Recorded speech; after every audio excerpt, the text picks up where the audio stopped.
Premier League Weekend Watchlist. Let's get to our final match of the weekend. We've gone all the way from the bottom, all the way to the top of the league, and we are talking number 1 versus number 3 at the home of the current first place team. This one's juicy. That's the Emirates. Man, I would love to be there. And actually, Tony, our Newcastle fan friend, is going to be there. Wow. And he was, can we get some footage? Yeah, hopefully. That'd be hopefully. But he fantastic. said he got screwed on these tickets that he bought. And so he's And sitting they with were- the Arsenal fans. Yeah, they were with the Arsenal fans, and he's Tony, like, just remember, you can't wear your kit. No. They he- won't let I you was like, in. you might want to wear red, like you. But he got it sorted, and he got new tickets. He could wear the if there are Newcastle boxers, he could wear those and feel like really good and have those be close to himself. No. Don't do it. Don't do it. Don't wear anything. Like, they may strip you down. But no, he got tickets sorted. He's in the Newcastle side. That is fantastic. Wow, what a match. What a match to be at. I think it's going to be fantastic. We've seen Arsenal scoring goals like crazy, but we've seen them giving up goals like crazy. That Brighton match, really, I disagree with that offside. First of all, I understand it. There were two, but I disagree with There it. were two calls in that match that benefited Arsenal, and one was the one that you're speaking of that offside. chalked off the goal. But then there was one in the first half very early on that led to a corner where Saka was completely offsides, and they didn't call it. There was no flag, no nothing. Yeah. And then they got a corner. Even the announcers saying, if That Arsenal shouldn't be, yeah. scores here, that is going to be completely and utterly unfair. Yeah. But that happens all the time, where it's like, oh, No, that don't should have get been me a goal wrong. kick. Don't get me wrong. Why is that No, a it- corner? it happens and all they the time. can't review Absolutely. those. They need to work Absolutely. on that sort of. I think there's but do you really that want happens. do you want the game bogged down like that? If the announcer can see that it should have been a corner, Then they someone should can be- go, then they you know should what, get on- it's actually a corner, and then they go, oh, you know what? Ian- Because they look at their linesman when they say that's a goal kick, and the linesman tells him, no, actually I saw it go off, it's a corner, and then they change it and they say no, corner. Sure. So but I don't. I'm just saying, you don't need to stop. I'm just saying that the announcers should not have anything to do with the how the matches Just saying, are if called. the announcer can see it as quickly as that, then somebody in the booth can see it and whistle Fair down enough, to them. but you're also talking about a guy that's got just like one guy on the field or 4 guys on the field that have physical eyes there, and then you've got someone upstairs that are looking at like 15 monitors from every different And you're looking at the instant conceivable replays. you Yeah, know? that's what I'm saying. Anyway. If you see it go out, if they call a corner when it should be a goal kick, and they can see it that quickly, then make that call. Fair if enough. not, then don't. Fair enough. But it's not Fair going to happen. enough. Anyway, This is the match that. Wow, Newcastle man, this are going to be mad, right? This is Newcastle are they pissed should off. be mad. They should be mad. They were almost fist fighting they at the end drew of it that. home. Well, I also think that has a lot to do with with what we talked about Leeds doing previously against City, the physicality, the getting in people's faces, the shoving, I'm not going to be intimidated by you. So I think that kind of carried over, but now it's Newcastle's turn to do that, and I've said in the past, and it's always about the past. In the past, I've said that Arsenal doesn't like the rough stuff. I have seen a very, very different change. Not only have I seen them taking it and giving it back, but I also see it in a bit of it's been more kind of reserved in a sense. Like, you're not seeing like Xhaka go half cocked and get his red card. He hasn't had a red card in, or I don't even think he's had a yellow card. He's had a couple, but they've been like, whatever. But he might make it through half of his season without being suspended for yellow cards. Right, exactly. Now, that's another thing we're getting close to with all teams that we need to start Yeah, keeping an eye you on. have to- They just got to get through these next couple of matches. You have to keep an eye. Arsenal needs to keep an eye on Saliba, Saka because Saka. he's one away. He picks up a yellow card in Newcastle. He won't be available for the North London Derby. Needless to say, backing up here, this is the one that I've been waiting for, because this is the one that is going to either shut all the critics up about Arsenal, or it's going to open things up. This is that corner. I don't want to say it's a cornerstone match, it's a benchmark match, but this is the key match in the season. Arsenal wins this, you can't deny them. You can't say, well, they're not going to win the league. Whatever Linker's saying, or whatever his name is. Linker. Whatever I'd call the him that. fuck That's his fine. name is. I don't know. But, I see his face and he says, Gary Linker. I think he's the guy that says that while Arsenal is good, he says they're still not going to finish top 4. And I was like, no, that's you're out of your fucking mind.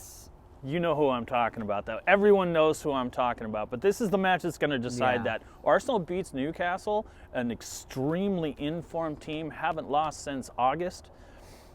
Then what's left?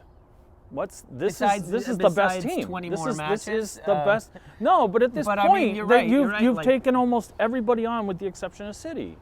Yeah. To me, this I is, hear what you're this saying. is the match. If Arsenal lose this match, then you can kind of question. Then like 2, 3, 4, 5, they're all going, maybe we have a chance. Yeah. But if Arsenal wins this and they win it in the stamp that they have been putting on game after game after game and winning 3-1, 4-1, 4-2, that's it. I think this is the test. Yeah, this one and the following one for sure. To me, but you've already proven that you already handled them. Yeah, but we already we handled tend them. to always handle Spurs at home, and sure, they always sure. handle us I at home. completely agree with that. If we can do But- that, but you're right. You're totally right. This is the one. This is the one. This is but Mark, look, if we've talked about maturity. We've talked about all these things. Everything has to be shown in this match.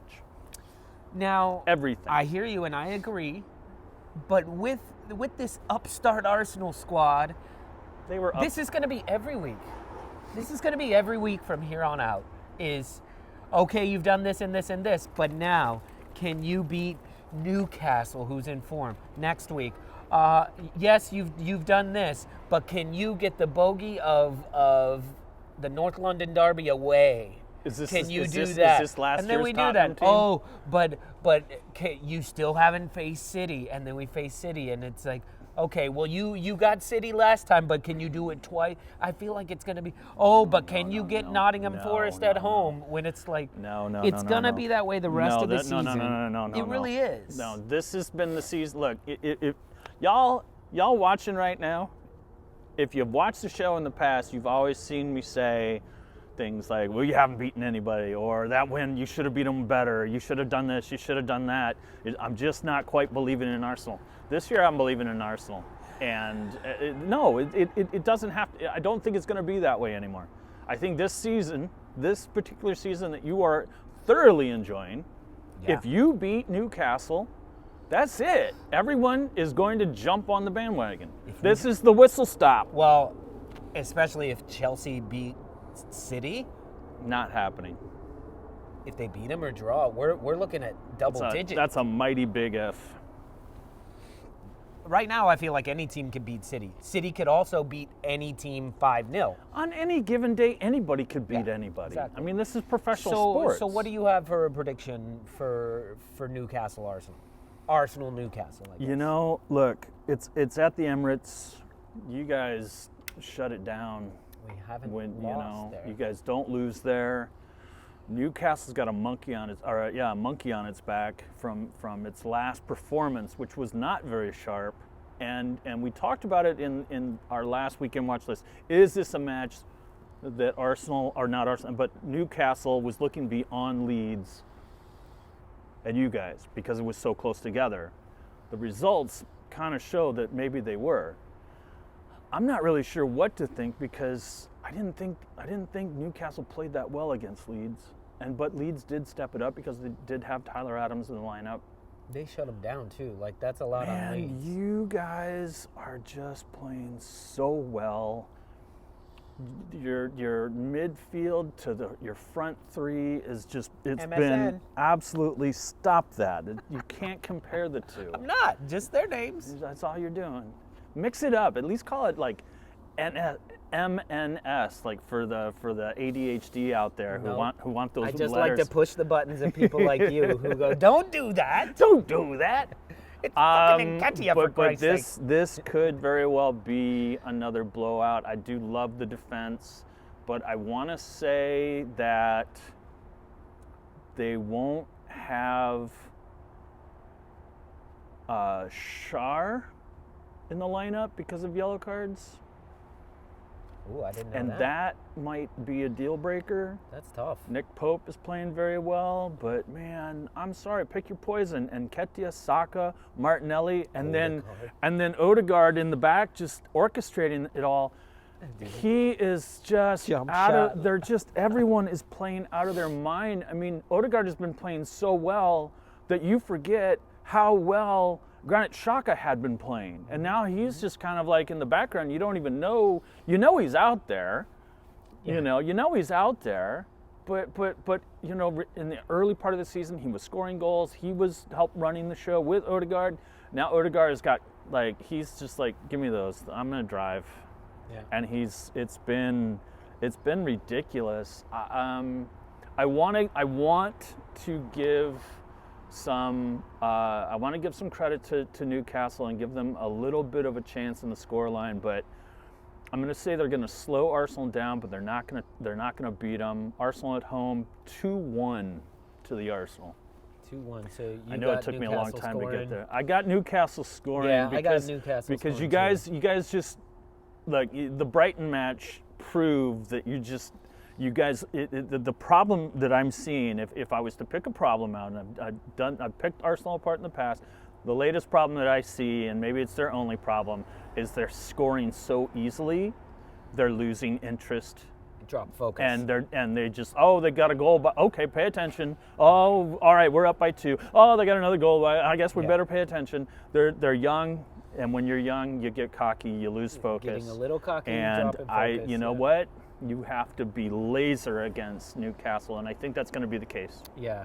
I'll piggyback off of all that you said, and to me, the return of St. Maximin, even though he's no longer their most important player, when he came on, he was causing trouble, and he's the type of guy who can maybe turn Gabriel, turn Saliba in a weird way, maybe force Ben White to hang back a little bit more, Zinchenko, Tomiyasu, whoever's over on the left, forces them not to take part in the midfield as much or the attack as much.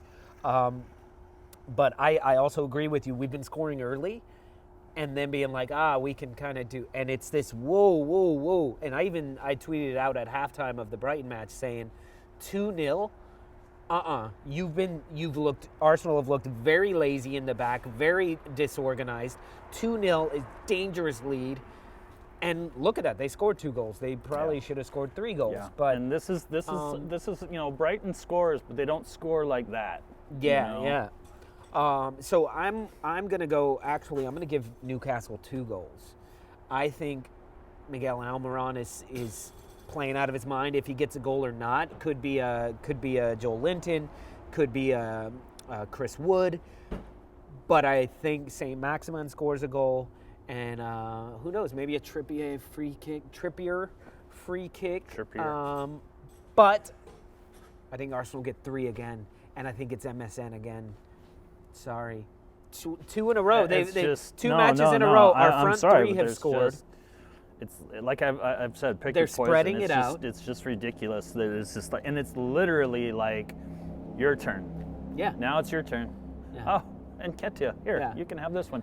Although I will say in the match against Brighton, the goals weren't quite as worldly. There was a little kind of some ping ponging and being in the right place. Martinelli was like, I'm scoring. A little bit of rub of the green. Like Saka's goal was a rebound. I mean, it was a nice goal, but it was a rebound. Yeah, and Nketiah's was as well. Deflection. Yep. But once again, you got to be there. What I'm still saying is you have to be there. You have and to be there. And he jumped in between defenders. They were on their heels, and he was absolutely. not. So. Absolutely. I mean, if the reason why I'm not being that critical is because all your goals don't come that way. Yeah. In seasons past, you've just been like, we'll sit in the 6-yard box and we'll get a rebound, we'll score. Yeah. And now, no, it's like, I'm sorry, Odegaard was stupid.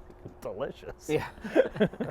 If we can talk about football, that was stupidly delicious. You know what annoyed me so much is after Odegaard's goal, he goes like this, and everyone's like, I wonder what he means by that. I wonder, he's saying it was a slam dunk, and I'm like, what part of this is a slam? No, he's saying like I made that like a 3-pointer. Like he's going. I don't know. Swish. He needs to work on his celebration. But people are like, oh, well, that's actually a shout out to Mudrick, who likes basketball, and I'm like, stop. He was so shocked by that because it binked, and it was this like it was a 3-pointer. Yeah. It was perfectly a 3-pointer, and I thought that was a perfect celebration, but people were reading into it for so obviously stupid. never played basketball before. Yeah. I think he's saying it's a slam dunk. What? Sure, this is a slam dunk. What are you talking about? Anyway, well, that's it for us today, guys. Don't forget to check us out on Friday for happy hour, but we've got many more. Hey, how's it going? We've got more videos busy coming week out. ahead. Yeah, we'll see. So if you like what you're seeing, hit the like button, hit the subscribe button, and yeah. Do the things, man. Good luck to all of your teams. Enjoy the matches this week. All right, peace from Brooklyn.